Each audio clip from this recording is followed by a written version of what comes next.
mesdames et messieurs, les deux stylos que vous avez devant vous rappellent certainement quelque chose. Et non, ce n'est pas le petit père Émile Politz qui radote ou ne se rappelle plus des revues de stylos qu'il a déjà faites. Les deux stylos que vous avez devant vous sont les Ranga 9B et Ranga Abhimanyu. La revue de ces deux stylos a déjà été faite sur cette chaîne. Mais le sujet d'aujourd'hui, ce n'est pas tout à fait ces deux stylos-là, même si ce sont bien ces deux modèles-là. Je suis très heureux de vous présenter deux modèles de chez Ranga, 9B et Abhimanyu, ou plutôt Grand Abhimanyu, mais ces deux-là sont en laiton. Les habitués de la chaîne connaissent maintenant bien la compagnie Ranga.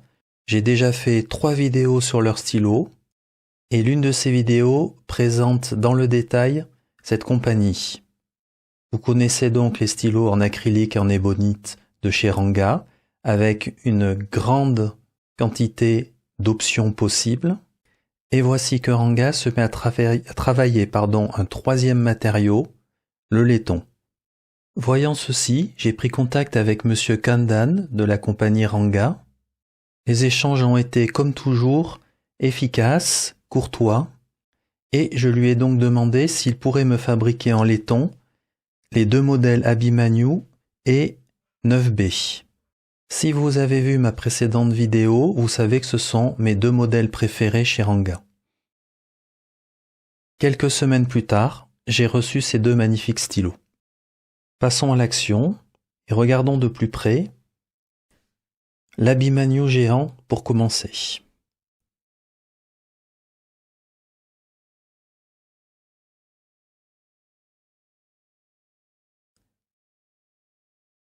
Nous pouvons observer en premier que Ranga a pu graver le laiton. Je leur ai demandé de graver mon nom ici, Émile Politz, et bien entendu, il y a Ranga, le nom de la compagnie qui est gravé. Ce stylo est identique à l'Abhimanyu géant en acrylique par exemple, ou en ébonite. Nous retrouvons les cônes en bout du stylo. Ils ne sont pas pointus, il n'y a aucun souci de ce côté-là. Et après, toute la forme est très belle, uniforme.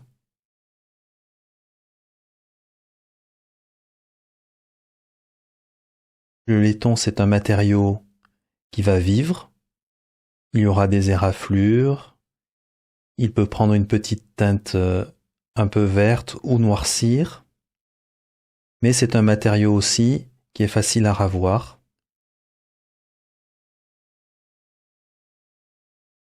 Donc en général, il faut aimer les matériaux qui vont vivre, et en particulier si vous êtes en contact direct avec le métal. C'est un très beau stylo.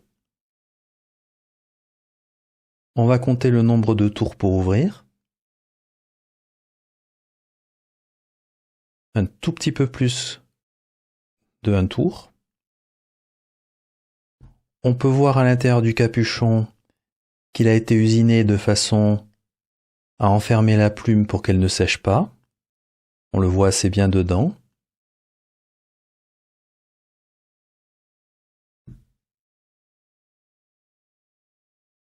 Je n'ai pas pensé à vous le dire, mais quand on a un stylo tout en laiton, bien entendu, la première chose qu'on remarque, c'est le poids. On le verra à la pesée un petit peu plus tard, mais le stylo est bien très lourd.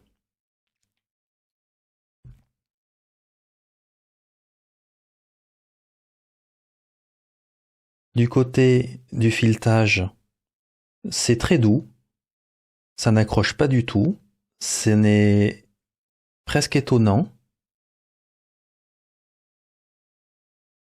Vraiment très étonnant, c'est doux.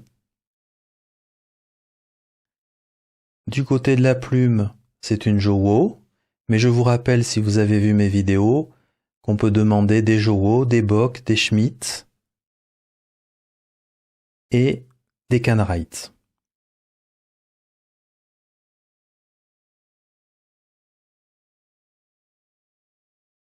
Nous avons le droit ici à la zone qui permet au doigt de s'arrêter. Le laiton en règle générale n'est pas glissant. Dans mon cas, il ne glisse pas en tous les cas. Bien entendu, le stylo est lourd. Mais comme il n'est pas très long, il ne bascule pas vers l'arrière. Il y a encore un petit peu de marge, donc il conviendra aussi aux grandes mains. Alors je n'ose pas vous dire, il poste bien entendu, mais inutile de vous dire que vous ne le posterez pas, car je pense que je viens de mettre peut-être quelque chose comme 100 grammes sur l'arrière du stylo. Donc, oui, il peut poster, non, il ne faut pas le poster. On dévisse le corps. Comme toujours, chez Ranga, il y a beaucoup de tours à faire pour découvrir l'usuel convertisseur Schmitt.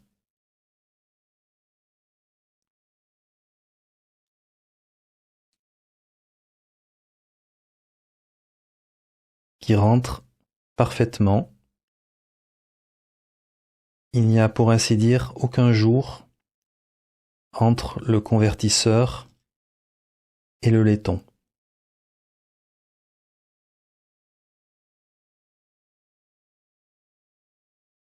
Le filetage est assez doux aussi, c'en est même impressionnant.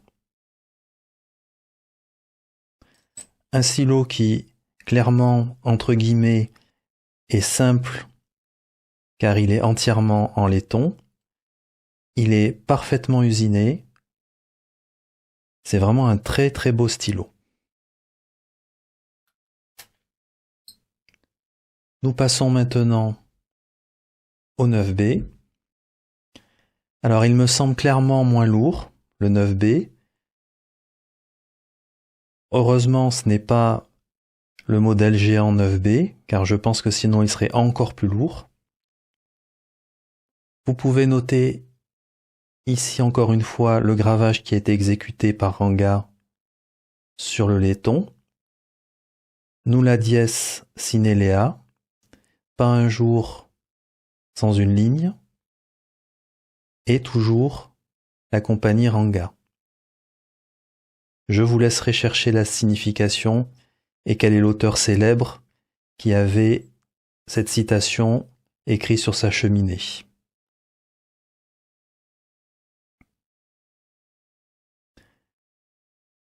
Ce que j'aime beaucoup dans le modèle 9B, c'est que l'extérieur n'a pas de marche, rien du tout. Et une fois de plus, tout est lisse, tout est parfaitement exécuté. J'aime beaucoup la forme. Vous noterez qu'il n'y a pas de clip.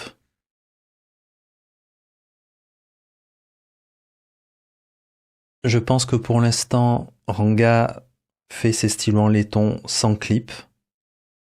Mais personnellement, ça me convient très bien, car je pense que ce type de stylo est beaucoup plus joli sans clip.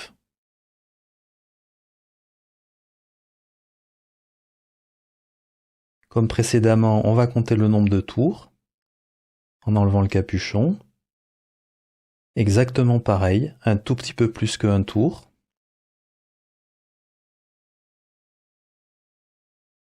Pareillement, on peut voir le décrochage à l'intérieur pour fermer la zone où il y aura la plume une fois le capuchon revissé, pour l'empêcher de sécher.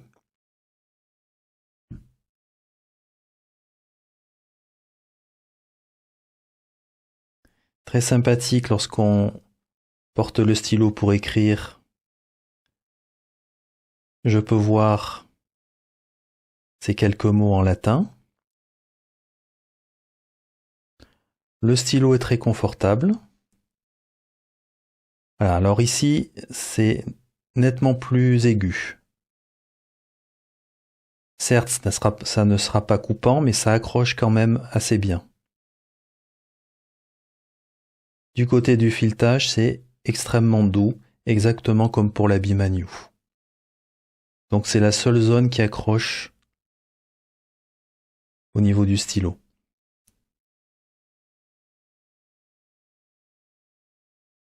Je dévisse le corps, comme toujours, pas mal de tours. Et le convertisseur Schmitt habituel.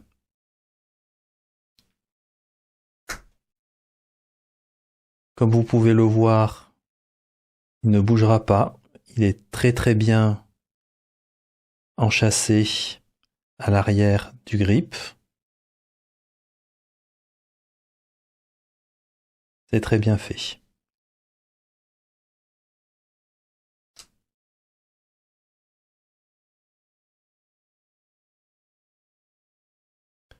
Encore une fois, il n'y a rien à dire, l'usinage est très bien fait.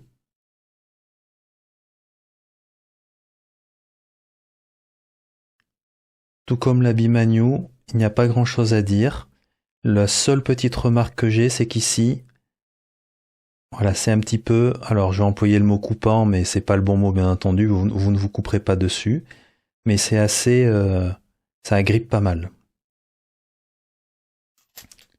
Du coup, je retourne voir la Bimagno, mais voilà, du coup, il ne peut pas y avoir le problème sur la Bimagno puisque la zone, de par la forme du stylo, est adoucie.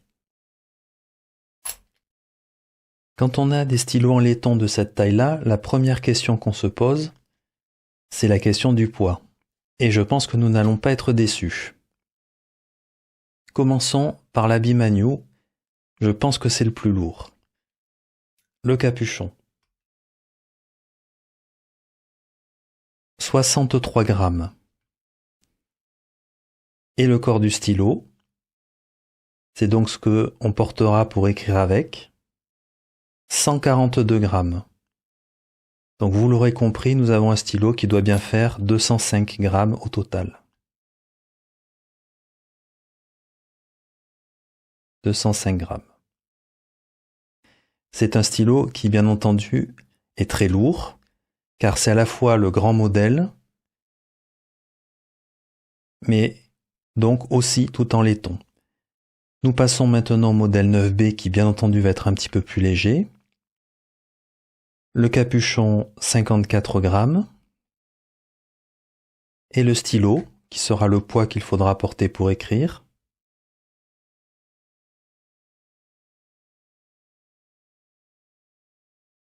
« 95 grammes. C'est donc bien très inférieur à la Bimagno, au grand Bimagno, pour un total d'environ, arrondissons à 150 grammes. Ce qui fait plus que 50 grammes, 55 grammes de différence entre les deux modèles. Pour le comparatif des longueurs, ça va être très rapide. Je vais principalement faire le comparatif par rapport au modèle 9B qui n'est pas en laiton et par rapport à la Bimagno qui n'est pas en laiton. Ces deux stylos étant déjà revus dans une autre vidéo, il suffit de se référer à cette vidéo pour en connaître les dimensions. Lorsque l'on regarde la Bimagno en laiton avec la Bimagno en acrylique, nous sommes vraiment sur les mêmes dimensions. Et lorsque l'on regarde le modèle 9B en laiton par rapport au 9B en acrylique, le 9B en laiton est un petit peu plus petit. Je rappelle ceci étant que ce sont des stylos faits main, donc ce sont des variations que l'on peut certainement retrouver sur beaucoup de stylos.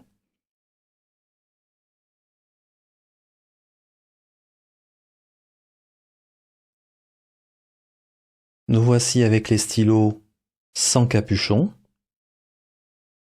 Et comme vous pouvez le voir, tous ces stylos sont plus grands que le Lamy Safari et ils sont à peu près de même taille lorsqu'on compare les deux Bimagno grands et à peu près de même taille quand on compare les deux modèles 9B. Ce sont des stylos qu'on peut utiliser sans problème, sans capuchon, même postés. Il n'y a pas de souci quelle que soit la taille de votre main. Et je n'irai pas plus loin dans les comparaisons de dimensions car poster deux stylos en laiton, ça n'est vraiment pas raisonnable. C'est le moment de mettre de l'encre dans les stylos. Je vais utiliser l'encre Diamine Pick Me Up et je remercie au passage Afra Yael de m'avoir conseillé cette encre.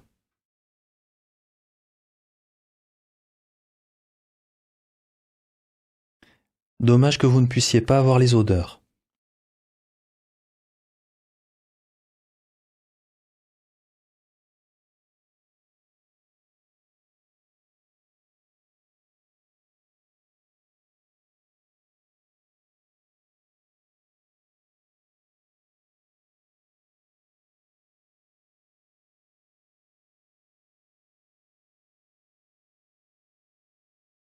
Comme Émile pourrait le dire, nulla dies sine linea. Je m'exécute donc.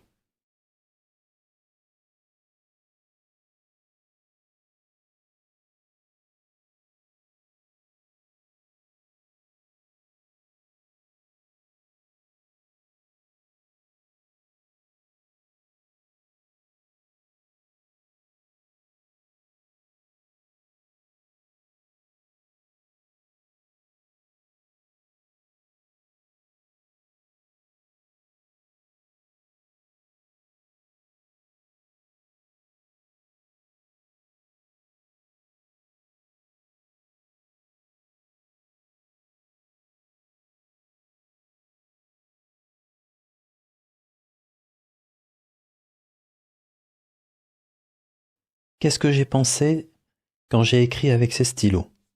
Commençons par le 9B.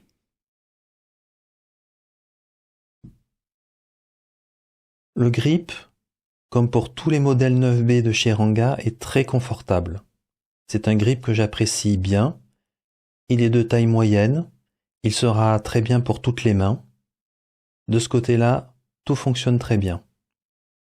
Le stylo est certes lourd.